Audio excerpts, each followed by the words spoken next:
नमस्कार विद्यार्थी मित्रांनो, आज आपण नवनीतमधील स्वाध्याय 10.2 सोडवणार आहोत. सोडूया. पहिलाच प्रश्न. येथे आपल्याला या पॉवर एक्सची किंमत काय आहे, व्हॅल्यू काय आहे ते आपल्याला फाइंड आउट करायची आहे. दिलेलं काय लिहून घेऊ आपण. 2 पॉवर एक्स आहे इक्वल टू 36 आणि याचा स्क्वेअर आहे. तर आपल्याला एक्सची व्हॅल्यू काढायची, म्हणून ही टर्म या साईडला राहू देऊ आपण आणि 36चा स्क्वेअर अपॉन 3चा पॉवर 4 असं लिहिता येईल आपल्याला. तर आता 2चा पॉवर एक्स आहे, 36 म्हणजे स्क्वेअर असल्यामुळे आपण 2 टाइम्स लिहू आणि हे 4 टाइम्स लिहू आपण. इंटू 3 4 टाइम्स म्हणजे 3चा पॉवर 4 होईल. आपल्याला काय करावं लागेल, येथे 2 यायला पाहिजे आपल्याला बेस आणि पॉवर काहीतरी येईल. आपल्याला 2 आणावं लागेल, 2 आणण्याचा प्रयत्न करावा लागेल या व्हॅल्यूच्या ऐवजी. तर आपण काय करू, काटाकाटी करू. 3 1 3, 3 2 6, 3 1 3, 3 2 6, 3 1 3, 3 चौक 12 होईल. बरोबर आहे. 3 1 3, 3 चौक 12 म्हणजे पूर्ण काटाकाटी केली आपण तर काय येते, 4 × 4 होईल. 4 × 4 म्हणजे काय होईल, 16 होतील. 4 × 4 16. आता 2चा पॉवर एक्स इक्वल टू 16. आपण आता इथे बेस 2 आणू म्हणजे काय होईल, आपल्याला पॉवर इक्वल दाखवता येईल. याचा 2चा पॉवर 4 घ्यावा लागेल आपल्याला, म्हणजे काय होईल, दोघांचा बेस सेम झालेला आहे. आता 16 म्हणजे काय, 2चा पॉवर 4. तर आता बेस सेम असल्यामुळे हे पॉवर त्यांचे सेम असतील, म्हणजे एक्स इक्वल टू काय होईल, 4. म्हणजे पर्याय क्रमांक 1 आपला बरोबर आहे. अशा प्रश्नाला आपल्याला जो बेस आहे तो सेम आणावा लागतो. नेक्स्ट, येथे आपल्याला 2चा पॉवर एक्स आहे आणि 5चा पॉवर वाय आहे. तर आपल्याला एक्स प्लस वायची किंमत काढायची आहे. तर आपण ही साईड या साईडला लिहू. इंटू 2चा पॉवर एक्स इंटू 5चा power y equal to 64 cube आहे, 125 याचा 4th पॉवर आहे आणि येथे 5चा 5 पॉवर आणि 2चा स्क्वेअर. तर आता आपल्याला काय करावं लागेल, 2 आणि 5 या स्वरूपामध्ये या व्हॅल्यूचा बेस आणावा लागेल आपल्याला. तर आपण काय करू, 2 आणि 5 असं कन्वर्ट होईल, त्याप्रमाणे 64ला आणि 125ला आपण कन्वर्ट करू. म्हणजे काय होईल, 64 म्हणजे काय, 2चा 6 पॉवर होईल. बरोबर आहे. 2चा 6 पॉवर म्हणजे 64 आणि हे 3 पॉवर जशाच तसा. 125 म्हणजे काय, 5चा 3रा पॉवर होईल आणि हे 4था पॉवर जशाच तसा. आपण ही टर्म इथे लिहू, कारण पॉवर खाली पॉवर येतील 2चे आणि इंटू 5चा 5th पॉवर. आता पहा, पॉवर आहे त्याचा पुन्हा पॉवर आहे, म्हणजे पॉवर पॉवरचा काय होतो, गुणाकार. म्हणजे 2चा पॉवर किती होईल, 7 × 18 होईल, 18 पॉवर होईल आणि 4 × 12 होईल. 5चा पॉवर किती होईल, 12. तर आता 2चा पॉवर 2 आहे इथे आणि 5चा पॉवर 5 आहे. ही जर टर्म आपण अंशामध्ये नेली तर पॉवर मायनस होईल. ही टर्म अंशामध्ये नेली तर पॉवर मायनसमध्ये होईल आणि अंशामध्ये गुणाकारात जाईल. म्हणजे 2चा पॉवर 18 गुणिले 2चा पॉवर -2 होईल. बरोबर आहे. वर गेले, हे गुणिले जशाच तसे आणि गुणिले हा पॉवर मायनस होईल. 5चा पॉवर -5. आता पहा, हे दोघांचा बेस सेम आहे, आपण ॲडिशन करू शकतो. म्हणजे 18 - 2 काय होईल, 16. म्हणजे 2चा पॉवर किती येईल, 16 गुणिले दोघांचा बेस सेम आहे 5 5. तर 12 - 5 काय होईल, 7 येईल. 12 - 5 म्हणजे 5चा पॉवर 7. आता पहा, ही साईड कशी आहे आपली, 2चा पॉवर एक्स आहे आणि इंटू 5चा पॉवर वाय आहे. आता येथे पण 2 आहे 2 आहे, 5 आहे 5 आहे. येथे पॉवर एक्स तर येथे 16, येथे वाय तर येथे 7. म्हणजे बेस सारखे आहेत. म्हणजे जर हे आपण दोन साईड कम्पेअर केल्या तर एक्सची व्हॅल्यू काय येईल आपल्याला, एक्सची व्हॅल्यू 16 येईल आणि वायची व्हॅल्यू 7 येईल, बरोबर आहे. म्हणजे एक्स प्लस वाय आपल्याला पाहिजे. एक्सची व्हॅल्यू काय येते 16, कारण बेस सारखा होतो आहे 16, आणि वायची व्हॅल्यू काय येईल, बेस सेम आहे 5 5, तर वाय इक्वल टू 7, म्हणजे 16 प्लस 7, 16 आणि 7 23, म्हणजे पर्याय क्रमांक 2 आपला बरोबर आहे बा. नेक्स्ट येथे मित्रांनो आपल्याला एक्सची व्हॅल्यू काढायची आहे. तर येथे पहा 81ला आपल्याला 3च्या स्वरूपात लिहिता येईल, 27ला पण 3च्या स्वरूपात लिहिता येईल, 9ला आणि 3ला पण 3च्या स्वरूपात लिहिता येते. तर आपण कसं करू, दिलेलं काय प्रथम लिहून घेऊ आपण. 81चा वर्ग गुणिले 27चा वर्ग 9चा घन गुणिले 3चा 5वा घात, बरोबर आहे. तर आता आपण इक्वल टू एक्स क्यूब दिलेले. तर हे सॉल्व करू आपण. याची व्हॅल्यू काय येईल पहा. आता एक्स क्यूब आपण या साईडला लिहू, म्हणजे सोपं जाईल आपल्याला. हे कॅन्सल करू. याची व्हॅल्यू काढायची आपल्याला. आता 81 म्हणजे काय होते, 3चा चौथा पॉवर, बरोबर आहे. 3चा चौथा पॉवर म्हणजे 81, आणि हे ह्याचा वर्ग जशाच तसा. 27 म्हणजे काय, 3चा घन म्हणजे 27, आणि हा वर्ग जशाच तसा. 9ला आपण 3चा वर्ग लिहू शकतो आणि याचा घन. 9 ऐवजी आपण 3चा वर्ग लिहिलं आहे आणि घन जशाच तसा, आणि 3चा पॉवर जशाला तसा. म्हणजे 3चा पॉवर आता पॉवरचा गुणाकार होईल. पॉवरचा पॉवर असल्याने पॉवरचा गुणाकार, 4 दोन्ही 8 होईल, म्हणजे 3चा पॉवर 8 होईल, आणि गुणिले 3चा पॉवर 3 दोन्ही 6 होईल. येथे काय होईल, 3चा पॉवर 6 होईल आणि 3चा पॉवर 5. म्हणजे हा पॉवर किती होईल, दोघांचा बेस सारखा आहे. तर आपल्याला येथे लिहू आपण, दोघांचा बेस सारखा आहे. 8 आणि 7 14, म्हणजे 3चा 14वा पॉवर होईल, आणि येथे बेस सारखा आहे तर 3चा पॉवर 6 आणि 5 11 होईल, 11वा. म्हणजे वर 14वा पॉवर आहे आणि खाली 11वा पॉवर आहे. 14मधून 11 गेले तर काय राहील, 3चा पॉवर 3 राहील, बरोबर आहे. किंवा असं लिहिता येईल तुम्हाला, 3चा 14वा पॉवर हे जर अंशामध्ये आले तर 3चा मायनस 11वा पॉवर होईल, बरोबर आहे. 14तून 11 गेले म्हणजे 3चा पॉवर 3 राहील. 3चा पॉवर 3 राहिला. आता म्हणजे आपली ही व्हॅल्यू कशी झाली, या साईडला आपलं लेफ्ट साईडला काय, एक्स क्यूब इक्वल टू 3चा पॉवर 3 आलेला आहे. आता इथे घात सारखा आहे, पॉवर सेम आहे, याचा अर्थ काय होईल, बेस पण सेम असायला पाहिजेत, बरोबर आहे. म्हणजे एक्स आणि हे इक्वल आहे, त्यामुळे एक्सची व्हॅल्यू किती घेणार आपण, एक्स इक्वल टू 3. पर्याय क्रमांक 3 आपला बरोबर आहे बा.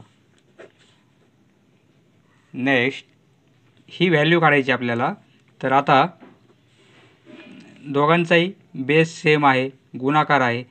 बेस सेम असेल तर पॉवरची आपण ॲडिशन किंवा सबट्रॅक्शन घेतो, तर म्हणजे एकच बेस येईल, बरोबर आहे. आणि ही काय होईल, 2m + 2 आणि मायनस 2m + 2 असं लिहू शकतो आपण, कारण बेस सेम आहे. तर आता 6चा स्क्वेअर, 6 2m प्लसमध्ये आहे, 2m मायनसमध्ये आहेत, म्हणजे कॅन्सल होतील, बरोबर आहे.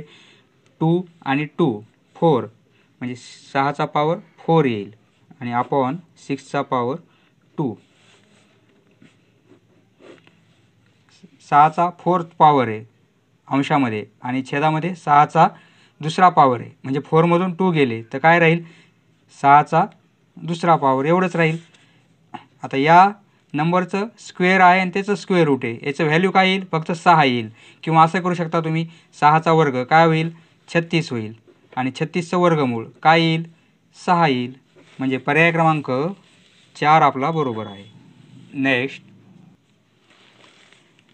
येथे पहा मित्रांनो, ही व्हॅल्यू इक्वल टू 27 दिले, तर एक्सची व्हॅल्यू आपल्याला काढायची. तर दिलेलं काय लिहून घेऊ आपण, गुणिले 3चा -5 पॉवर, आणि या ब्रॅकेटचा पॉवर x आहे, इक्वल टू 27 दिलेलं आहे आपल्याला. आता येथे पहा, दोघांचाही बेस सेम आहे आणि गुणाकार आहे, बरोबर आहे. एकच बेस घेणार 3, आणि म्हणजे 9 - 5 काय होईल, 4, आणि ब्रॅकेटचा पॉवर x इक्वल टू 27 आहे. येथे 3 आहे, मग त्यामुळे आपल्याला येथे पण काय करावं लागेल, 3च्या स्वरूपामध्ये कन्वर्ट करावं लागेल, म्हणजे बेस सेम होईल. म्हणजे 3चा पॉवर हा पॉवरचा मल्टिप्लिकेशन होईल, म्हणजे 3चा पॉवर 4x होईल. आणि 27ला आपण 3चा तिसरा पॉवर लिहू शकतो. आता बेस सेम झालेला आहे, बरोबर आहे. 27 ऐवजी आपण 3चा पॉवर 3 लिहिलेला आहे, म्हणजे 3चा क्यूब झाला. 3चा क्यूब 27. आता त्यामुळे बेस सेम झाल्यामुळे त्यांचे पॉवर पण सेम असायला पाहिजेत, म्हणजे 4x इक्वल टू 3 असं लिहू शकतो आपण. यावरून एक्सची व्हॅल्यू काय येईल, 3/4. 3/4 पर्याय क्रमांक 2 आपला बरोबर आहे. येथे 4/3 पण आहे, पण आपलं उत्तर काय, 3/4. नेक्स्ट, येथे मित्रांनो आपल्याला x + y + z ही व्हॅल्यू काढायची आहे. तर x + y आणि + z ही व्हॅल्यू काढायची आहे आपल्याला. तर दिलेलं काय, 13 इक्वल टू 2चा पॉवर x + 2 पॉवर y आणि +2 पॉवर z दिलेला आहे. तर आता आपल्याला कसं करावं लागेल, या साईडला पण 2 आणावं लागतील. आता 13ला आपण असं लिहू शकतो, 1 + 4 आणि +8. 8 आणि 4 12 आणि 1 13, म्हणजे 13ला आपण असं लिहिलेलं आहे, कारण इथे प्लस असल्यामुळे आपण 13ची 4 या टाईपमध्ये करायचा प्रयत्न करतोय आपण. 2चा पॉवर x 2चा पॉवर y आणि +2चा पॉवर z. आता आपण जर येथे 2 आणला, येथे 2 आणला आणि येथे 2 आणला, तर आपल्याला काय होईल, बेस सेम होतील, म्हणजे दोन्ही साईडचा आपल्याला तुलना करता येईल आणि त्यावरून इक्वल दाखवता येईल आपल्याला पॉवर. तर आपण काय करू, हे 1 आहे, 1ला आपण असं लिहू शकतो 2चा पॉवर 0, कारण कोणत्याही संख्येचा घात जर 0 असेल त्याचं उत्तर काय असते, 1 असते. म्हणजे 1 ऐवजी, म्हणजे 2चा पॉवर 0 याची व्हॅल्यू काय असते, 1 असते. आपण 1 ऐवजी काय लिहितोय, 2चा पॉवर 0, म्हणजे ही पण टर्म कशी 2 मध्ये कन्वर्ट करता आली आपल्याला. आता 4 आहे, म्हणजे आपण 2चा पॉवर 2 लिहू शकतो, म्हणजे 4 झाले. आणि 8 आहे, म्हणून 2चा पॉवर आपण 3 लिहू शकतो, म्हणजे 8 झाले. आता इक्वल टू 2चा पॉवर x + 2चा पॉवर y आणि +2चा पॉवर z. आता ह्या दोन साईडची आपण तुलना करू पहा. येथे बेस सेम आहेत, प्लस साईन पण आहे. याचा अर्थ काय होईल, यांचे घातांक सेम असले पाहिजेत, बेस सेम असल्यामुळे. म्हणजे काय होईल, एक्सची व्हॅल्यू आपण 0 घेऊ शकतो, वायची व्हॅल्यू 2 घेऊ शकतो आणि झेडची व्हॅल्यू 3 घेऊ शकतो. म्हणजे x + y आणि +z ही व्हॅल्यू काय होईल, 0 + 2 आणि +3 इक्वल टू 5. म्हणजे पर्याय क्रमांक 3 आपला बरोबर आहे. नेक्स्ट, या घातांकित संख्येची गुणाकार व्यस्त संख्या कोणती. पहा, या संख्येला अशा कोणत्या संख्येनं गुणला असता उत्तर 1 येईल, तर तो त्याचा गुणाकार व्यस्त असतो. आता -5/7 -8 आहे, याला कशानं गुणावे लागेल आपल्याला, याच संख्येनं गुणू आपण. -5/7 फक्त पॉवर काय घ्यावं लागेल, प्लस घ्यावं लागेल. येथे -8 आहे, येथे +8 घ्यावं लागेल. म्हणजे काय होईल, हे दोघांचा बेस सेम आहे. बेस सेम असल्यामुळे आपण घाताकांची काय करतो, बेरीज किंवा वजाबाकी होईल. आता येथे वजाबाकी होईल, 8 - 8 -5/7 याचा पॉवर 8 - 8 म्हणजे 0 होईल. म्हणजे उत्तर काय येईल, 1 येईल. गुणाकार व्यस्त संख्यांचा जर गुणाकार घेतला आपण, तर तो किती येतो, 1 येतो. म्हणून या संख्येचा गुणाकार व्यस्त काय होईल, हा होईल. फक्त पॉवर मायनसऐवजी +8 येईल. तर +8 पॉवर कुठे आहे आपला, -5/7 आणि पॉवर +8, म्हणजे पर्याय क्रमांक 3 आपला बरोबर आहे. नेक्स्ट, येथे आपल्याला एक्सची व्हॅल्यू काढायची आणि येथे एक्स म्हणजे काय आहे, ह्या 10चा पॉवर आहे तो. तर आता म्हणजे आपल्याला हा पॉईंट 0.27 दिले, म्हणजे हा पॉईंट कुठे शिफ्ट करावा लागेल, ह्या 2च्या जवळ, 0 आणि ह्या 2च्या मध्ये घ्यावा लागेल. हा पॉईंट येथे येणार आहे. येथे पॉईंट आणला तर किती घरं पुढे येतोय तो, 1 2 3 4 5 6 7 8 घरं, 8 अंक पुढे सरकितोय पॉईंट आपण.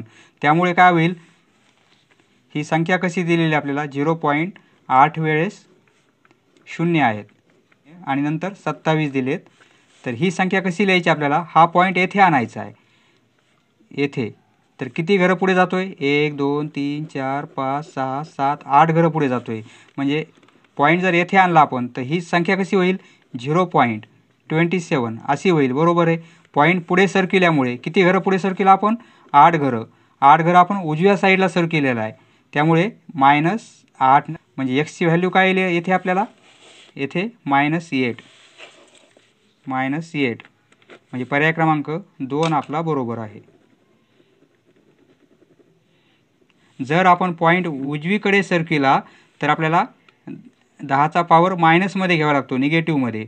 जर आपण पॉईंट डावीकडे सरकिला तर 10चा पॉवर आपल्याला प्लस घ्यावा लागतो, जेवढे अंक सरकिला त्याप्रमाणे. नेक्स्ट येथे मित्रांनो आपल्याला काय दिलेलं आहे? एचा पॉवर एक्स आणि ह्या पॉवरचा वाय मायनस झेड पॉवर आहे, गुणिले एचा पॉवर वाय आहे आणि ह्या पॉवरचा पॉवर काय दिला आहे? झेड मायनस एक्स दिलेला आहे, आणि गुणिले ए पॉवर झेड दिला आहे आणि ह्या पॉवरचा पॉवर काय दिला आहे? एक्स मायनस वाय दिलेला आहे. आता पॉवरचा पॉवर आहे त्यामुळे आपण काय करतो? पॉवरचा गुणाकार करतो. म्हणजे एचा पॉवर किती होईल? एक्स गुणिले वाय मायनस झेड होईल. बरोबर आहे. एक्सने या वाय मायनस झेडला गुणावं लागेल, गुणिले ए वाय गुणिले झेड मायनस एक्स असं लिहू शकतो आपण, दोन्ही पॉवरचा गुणाकार, आणि गुणिले ए येथे झेड आणि पॉवर एक्स मायनस वाय यांचा गुणाकार. आता हे कसं होईल मग? ए पॉवर काय होईल? एक्स वाय, एक्सने मल्टिप्लाय करू म्हणजे मायनस एक्स झेड असं होईल, आणि गुणिले एचा Y Z minus x Y गुणिले एचा पॉवर एक्स झेड होईल आणि minus Y Z. Base same आहे त्यामुळे आपण काय करू शकतो? यांची बेरीज वजाबाकी करू शकतो. पॉवरची बेस एकच घेणार आपण, त्यामुळे आता ही बेरीज जर करायची आपल्याला तर काय होईल? येथेच पाहू आपण, एक्स वाय आहे मायनस एक्स वाय म्हणजे कॅन्सल होतील, मायनस एक्स झेड आहे प्लस एक्स झेड आहे म्हणजे हे कॅन्सल होईल, वाय झेड आहे मायनस वाय झेड आहे कॅन्सल होतील, सर्व कॅन्सल होतील. पूर्ण कॅन्सल झाले तर पॉवर किती येणार आहे आपला? 0 येणार आहे, 1 नाही येणार, 0 येईल. म्हणजे पॉवर किती येईल? 0 येईल. पॉवर जर 0 आला तर त्याचं उत्तर काय असते? 1 असते. म्हणजे उत्तर काय येईल? 1. समजा या एवढ्या नंबर लिहिण्याऐवजी आपण एचा पॉवर समजा 3 आणि -3 केला आपण, तर एचा पॉवर आपण किती घेणार? 3 - 3 घेतलं तर 0 येणार आहे. 1 येईल का? नाही, सर्व कॅन्सल झालं आहे म्हणजे 1 येणार नाही. सर्व कॅन्सल झाले म्हणजे पॉवर किती येईल? 0 येईल. त्याप्रमाणे येथे एचा पॉवर 0 आलेला आहे. सर्व पॉवर कॅन्सल झाल्यामुळे येथे 0 आलेला आहे आणि उत्तर आपलं 1 येईल. कोणत्याही संख्येचा पॉवर जर 0 असेल तर उत्तर 1 असते. त्यामुळे पर्याय क्रमांक 3 आपला बरोबर आहे. 2017च्या परीक्षेमध्ये आलेला आहे. समजले मित्रांनो? धन्यवाद. पुढचा व्हिडिओ पाहण्यासाठी चॅनल सबस्क्राईब करा. धन्यवाद.